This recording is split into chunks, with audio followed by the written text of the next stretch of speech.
Hi అండి, welcome to my channel. అందరూ ఎలా ఉన్నారు? నేనైతే చాలా బాగున్నాను. మీరు కూడా బాగుండాలని కోరుకుంటూ ఇప్పుడు ఇంకొక చిన్న స్టోరీ చెప్పుకుందామండి. అక్బర్ బీర్బల్ స్టోరీ ఇదైతే. బీర్బల్ కళ్ళు మూసుకొని ఏవో మంత్రాలు చదువుతుండడాన్ని అక్బర్ చూశాడు. అవి కూడా తనకు నేర్పించమని అడిగాడు. కానీ బీర్బల్ ఏమో, రాజా, ఇవి జాగ్రత్తగా ఒక గురువు దగ్గరే నేర్చుకోవాలి అని చెప్పేసేసి అని చెప్తాడనమాట. కానీ అక్బర్ ధ్యానం చేయడం తెలిసిన వాళ్ళ దగ్గర నేర్చుకోలేమా, గురువు దగ్గరే నేర్చుకోవాలా ఏంటి, అంత అవసరం ఏముంది అన్న ఉద్దేశంతో అతనికి ఉన్న రాజ్యాధికారంతో వేరొకళ్ళ దగ్గర నేర్చుకొని బీర్బల్కి చెప్పి చూపిస్తాడు. అది విన్న బీర్బల్, పదాలన్నీ అవే రాజా, కానీ వాటిని గురువు వద్ద నేర్చుకున్నప్పుడే దానికి మహిమ అని చెప్పి చెప్తాడనమాట. పదాలు మారినప్పుడు అవి ఎవరు నేర్పిస్తేనేం అని విసుక్కున్నాడు అక్బర్. బీర్బల్ చప్పట్లు కొట్టి కాపలా వాళ్ళని పిలిచాడు. ఈ మూర్ఖుణ్ణి పట్టుకెళ్ళి చెరలో పెట్టండి అని అక్బర్ని చూపించి ఉత్తర్వు జారీ చేశాడు.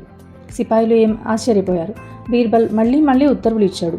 అక్బర్ దగ్గరికి ఎవ్వరూ వెళ్ళలేదు. బీర్బల్ చర్యకి అక్బర్ కోపంతో, నన్ను చెరలో వేయడానికి మీరెవరు, వీరిని ముందు చెరలో పెట్టండి అని చెప్పాడు.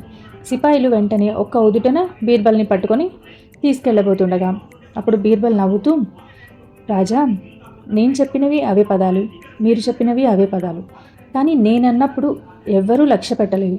కానీ మీరు అనగానే చూసారా వాటికి ఎంత గౌరవం వచ్చిందో. అందుకే నేను చెప్పాను, గురువు దగ్గర నేర్చుకున్నవే ఫలితం ఉంటుంది అని చెప్పి. ఎవరు ఏం మాట్లాడాలో అవే మాట్లాడాలి.